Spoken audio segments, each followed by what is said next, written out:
Hello friends, आप देख रहे हैं अपने YouTube channel one learner study point में। दोस्तों मैं आजाद चौहान आप सभी का बहुत बहुत स्वागत करता हूं।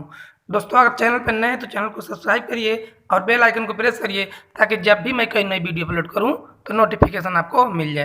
प्यार साथियों, जो आज की वीडियो बहुत महत्वपूर्ण होने वाली है। दोस्तों जल वाटर जल से जो भी प्रश्न पूछे जाते हैं दोस्तों, वेरी वेरी मोस्ट इंपॉर्टेंट प्यारे साथियों। हर एग्जाम में यहाँ से क्वेश्चन बनते ही बनते हैं प्यारे साथियों। ठीक है, तो आप very very most important note कर लेना प्यारे साथियों। पेपर और पेन लेके जरूर बैठना, केवल खाली हाथ बैठ के दोस्तों टाइम बर्बाद मत करना प्यारे साथियों। ठीक है, जितने भी मेरे भाई बहन हैं सरकारी जॉब की तैयारी कर रहे हैं दोस्तों, उनका सिलेक्शन ही मेरा मुख्य प्रयास है दोस्तों। चलिए बहुत ही आराम से देखेंगे, क्वेश्चनों को आप नोट करते हुए चलना दोस्तों, क्योंकि बहुत महत्वपूर्ण, जितना कह रहा हूँ ना कि बहुत महत्वपूर्ण है। आपसे यहाँ से एग्जाम में क्वेश्चन बनने वाले हैं, तो बनने वाले हैं, 100% बनने वाले हैं प्यारे साथियों। पहला प्रश्न दोस्तों नोट करना कि जल जनित रोग है, कौन सा रोग है? तो जल जनित रोग है अतिसार है। ठीक है, जब भी एग्जाम में पूछे कि जल जनित रोग कौन सा होता है तो हमेशा आपको आंसर लगाना है अतिसार को। आगे चलें, दूसरा प्रश्न दोस्तों आपकी स्क्रीन पर नोट करना अच्छे से दोस्तों कि 71% पृथ्वी पर तल का ढका हुआ है। क्वेश्चन को अच्छे से देखना कि 71% पृथ्वी का तल ढका हुआ है। किससे ढका हुआ है? तो दोस्तों 71% पृथ्वी पर जल से ढका हुआ तल है। आगे चले, तीसरा प्रश्न दोस्तों वन लाइनर आपको अच्छे से याद हो गया ना, तो कोई भी एग्जाम आपका मॉक टेस्ट भी होगा दोस्तों, सब चीज होता है। चलिए प्रश्न देखते हैं पहले। विश्व में जल संकट का प्रमुख कारण क्या है? तो दोस्तों विश्व में जल संकट का प्रमुख कारण है नगरीकरण। ठीक है, नोट कर लेना उत्तर में नगरीकरण। अच्छे से क्वेश्चन को याद करते हुए चलना दोस्तों। ठीक है, और अच्छे से नोट करना, एग्जाम से पहले अच्छे से रिवीजन करके जाना जितने भी मेरे भाई बहन हैं। प्रश्न चौथा लिखना कि संसार में अधिकतम ट्यूबवेल किस देश में है? तो दोस्तों विश्व में सबसे अधिकतर ट्यूबवेल किस देश में है? तो भारत में है दोस्तों। अगला प्रश्न रहा दोस्तों आपकी स्क्रीन पे कि बोर्ड 5 क्या है? बहुत बार एग्जाम में पूछे गए हैं और आपसे पूछे भी जा सकते हैं कि बोर्ड 5 क्या है? क्या है प्यारे साथियों? आप उत्तर में लिख लेना biochemical oxygen demand in 5 day. क्या है? Biochemical oxygen demand in 5 day. ठीक है, अगला चलते हैं। अगला प्रश्न नोट करना प्यारे साथियों अच्छे से, एकदम बहुत ही अच्छे अच्छे क्वेश्चन दोस्तों हैं। जितने भी पानी वाटर से पूछे जाने वाले प्रश्न हैं सभी इससे बाहर नहीं पूछे जाएंगे। चलिए छठवां प्रश्न लिखना कि पानी में पाए जाने वाले रेडियो सक्रिय पदार्थ का अंश का क्या कारण है? तो क्या कारण है, क्या कारण बनता है दोस्तों? तो दोस्तों कैंसर का कारण बनता है, आंख से पानी गिरना का कारण बनता है, डीएनए विखंडन का कारण बनता है। ठीक है, अगला देखिए। आइए सातवां प्रश्न आपकी स्क्रीन पे लगा रहा। सातवां प्रश्न दोस्तों नोट करना आप कि लवण जो जल का अवशोषण करता है वह क्या कहलाता है? दोस्तों क्या कहलाता है? तो हाइग्रोस्कोपीय लवण कहलाता है। जब भी एग्जाम में पूछे कि लवण जो जल का अवशोषण करता है वह क्या कहलाता है? तो हाइग्रोस्कोपीय लवण कहलाता है। दोस्तों मेरे 2 बार पढ़ने का मतलब है कि आपको अच्छे से याद हो जाए बस। ठीक है, चलिए प्रश्न 8वां कि महासागरों में जल जल स्तर वृद्धि का कारण है। महासागरों में जल स्तर वृद्धि का कारण है, तो क्या कारण है प्यारे साथियों? अत्यधिक वर्षा के कारण। आगे चलते हैं। अगला प्रश्न रहा कि किसी नदी के प्रदूषण स्तर की माप की जाती है। किसी नदी के प्रदूषण स्तर की माप की जाती है तो दोस्तों किससे की जाती है? बोर्ड द्वारा की जाती है। बोर्ड का फुल फॉर्म आप मुझे कमेंट करके बताएंगे।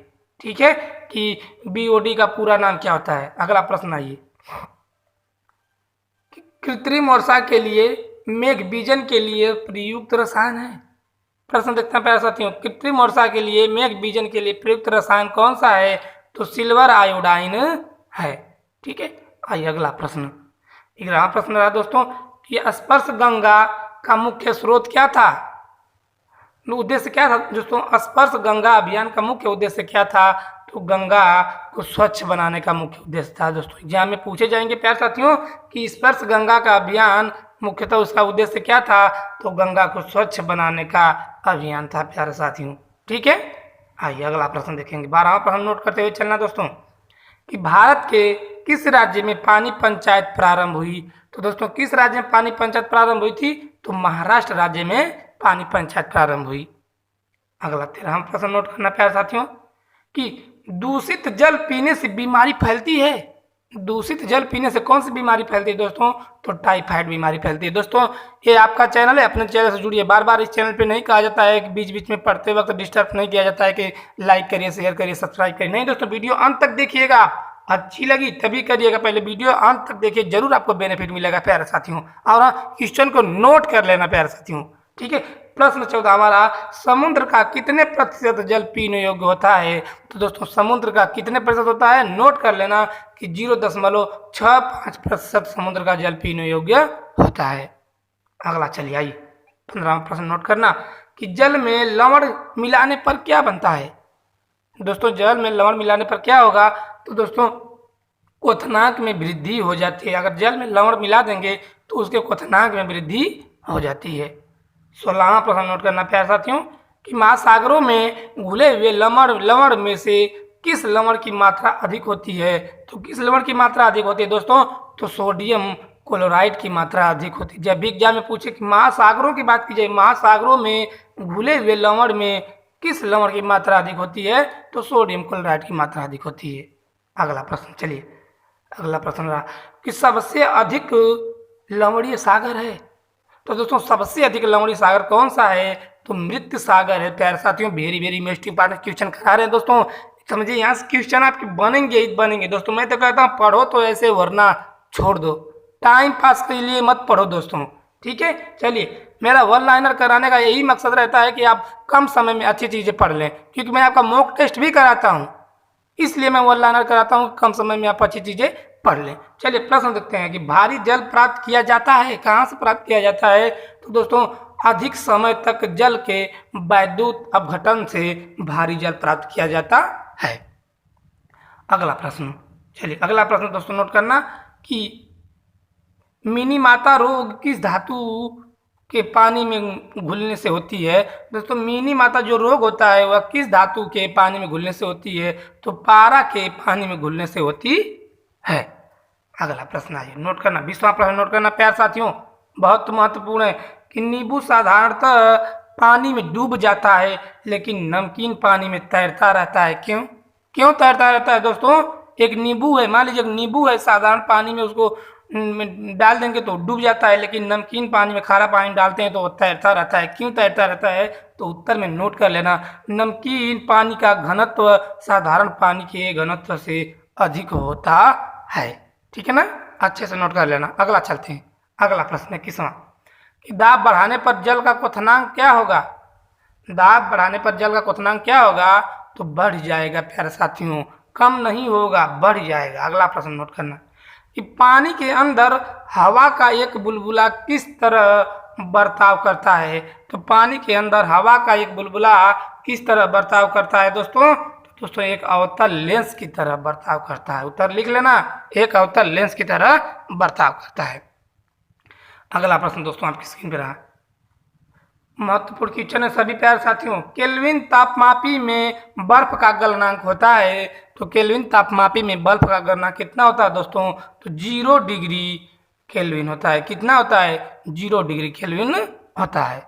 अगला प्रश्न आइए, नोट करते हुए चलना दोस्तों, और एग्जाम से पहले अच्छे से रिवीजन करके जाना, अच्छे से रट के जाना, ताकि एग्जाम में आए तो गलत नहीं करना है दोस्तों। समझिए आपका यहाँ से आपका नंबर बनने वाले हैं। चलिए प्रश्न रहा कि बर्फ के दो टुकड़ों को आपस में दबाने पर टुकड़े आपस में चिपक जाते हैं। क्यों चिपक जाते हैं? कभी आपने सोचा है? कभी आपने प्रयोग किया है? पढ़े हैं तो कभी प्रयोग किए हैं? बर्फ का दो टुकड़ा लेकर उसको आपस में दो टुकड़ों को रगड़ेंगे जो, तो कभी देखे हैं कि वो चिपक जाता है? कभी प्रैक्टिस करके भी आप देख लेना कि क्यों चिपक जाता है। तो दोस्तों दाब अधिक होने से बर्फ का गलनांक घट जाता है ना दोस्तों, इसलिए वह चिपक जाता है, ठीक है। अगला प्रश्न, अब ऐसा मत कह देना कि दो टुकड़ों को रगड़ने पे बर्फ खत्म हो जाता है, गल जाता है, नहीं, ठीक है। प्रश्न 25वां, पानी का घनत्व अधिकतम होता है। तो दोस्तों पानी का घनत्व अधिकतम किस डिग्री सेल्सियस पर होता है? तो 4 डिग्री सेल्सियस पर पानी का घनत्व अधिकतम होता है। आइए अगला प्रश्न प्यारे साथियों, एक जल एक यौगिक है क्योंकि जल एक यौगिक है क्योंकि दोस्तों इसमें रासायनिक बंधों से जुड़े हुए दो भिन्न तत्व होते हैं। क्या होते हैं? रासायनिक बंधों से जुड़े हुए दो भिन्न तत्व होते हैं, इसलिए जल एक यौगिक है। अगला प्रश्न नोट करना दोस्तों 27वां कि जल में आसानी से घुलनशील है, कौन सी है? तो दोस्तों नाइट्रोजन गैस जल में घुलनशील। आपसे एग्जाम पूछ देगा कि नाइट्रोजन गैस कितने % पाई जाती है, तो आपका आंसर होना चाहिए दोस्तों 78% नाइट्रोजन गैस पाई जाती है। ऑक्सीजन पूछ दे तो ऑक्सीजन का दोस्तों 21% गैस पाई जाती है वायुमंडल में। ठीक है, चलें अगला। आइए अगला प्रश्न, सभी गैसों की चर्चा करने लगेंगे तो वीडियो थोड़ी चलिए। प्रश्न रहा दोस्तों, थोड़ा जूम कर देता हूँ अच्छे से आपको दिखे कि भारी जल एक प्रकार का होता है। तो दोस्तों भारी जल जो होता है एक प्रकार का मंदक होता है। अगला प्रश्न दोस्तों रहा, अगला प्रश्न रहा आपके स्क्रीन पे कि प्रेशर कुकर में खाना कम समय में तैयार हो जाता है। बहुत बार पूछे जाते हैं दोस्तों कि प्रेशर कुकर में खाना जल्दी तैयार क्यों हो जाता है दोस्तों? तो जल का क्वथनांक बढ़ जाता है, क्योंकि प्रेशर रहता है ना, प्रेशर कुकर जो होता है उसमें दबाव बढ़ता है, उसकी भाप नहीं निकल पाती है ना, सीटी बजाता है जिसे कहते हैं, तो उसका अंदर का क्वथनांक बढ़ जाता है, इसलिए जल्दी खाना पक जाता है।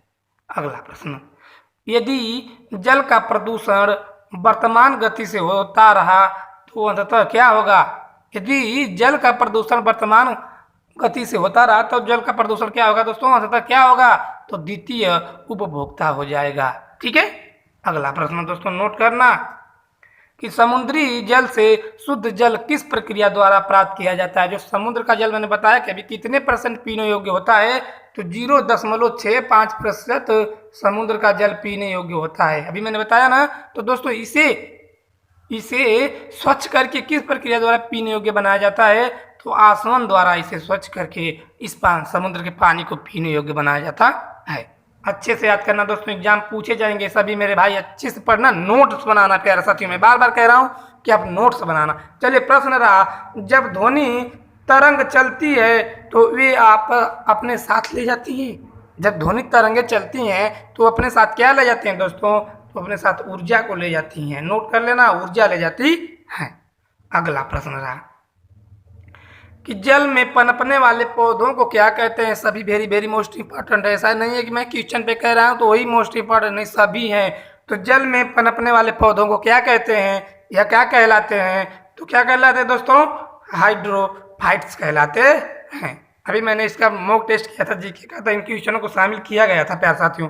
चलिए प्रश्न रहा कि सार्वत्रिक विलायक क्या होता है। तो दोस्तों जल सार्वत्रिक विलायक होता है। अगला प्रश्न दोस्तों लोग नोट करना, जल की कठोरता कैसे दूर की जाती है।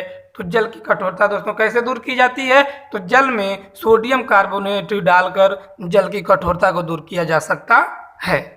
आइए अगला प्रश्न रहा, जल में अस्थायी कठोरता का प्रमुख कारण क्या है। तो जल में अस्थायी कठोरता का प्रमुख कारण क्या है प्यारे साथियों? उत्तर लिख लेना, कैल्शियम एवं मैग्नीशियम के कार्बोनेट के कारण। ठीक है, आइए अगला प्रश्न 38वां रहा कि पानी की बूंदों को गोल होने का क्या कारण है। क्या कारण है? जब बारिश होती है या कैसे भी पानी गिराते हैं तो उसकी गोल होने का क्या कारण है? कभी आपने सोचा है क्या कारण है? तो दोस्तों पृष्ठ तनाव के कारण ऐसा होता है। नहीं तो आप पानी लीजिएगा, हाथ से ही गिराइएगा, देखिए गोल गिरती है कि नहीं। बारिश की बूंदें अक्सर गोल ही गिरती हैं। किस कारण गिरती हैं? तो पृष्ठ के तनाव के कारण गिरती हैं। ठीक है दोस्तों, ये जल से पूछे जाने वाले एक भी क्वेश्चन अच्छे बात से नहीं पूछ जाएंगे प्यारे साथियों। ठीक है ना। चलिए, शुद्ध जल का पीएच मान कितना होता है। तो शुद्ध जल का पीएच मान 7 होता है। ठीक है ना दोस्तों। वीडियो कैसी लगी जरूर कमेंट करके बताना प्यारे साथियों। अच्छी लगी तो लाइक करिए, अपने दोस्तों को शेयर करिए और चैनल को सब्सक्राइब करिए दोस्तों। ठीक है, क्योंकि ये आपका चैनल है, अपने परिवार से जुड़िए, क्योंकि मैं जितने भी मेरे भाई बहन हैं सबका सिलेक्शन ही मेरा मुख्य उद्देश्य है प्यारे साथियों। ठीक है, मैं इस चैनल पे बातें कम पढ़ाई ज़्यादा होती हैं। बीच बीच में टोका नहीं जाता है कि लाइक करिए, शेयर करिए, सब्सक्राइब करिए, नहीं। पहले आप अंत तक वीडियो देखिए, पहले आप अच्छे से पढ़िए, आपका सिलेक्शन ही मेरा मुख्य प्रयास है। ठीक है, चले अगली वीडियो मिलेंगे दोस्तों। जय हिंद, वंदे मातरम प्यारे साथियों।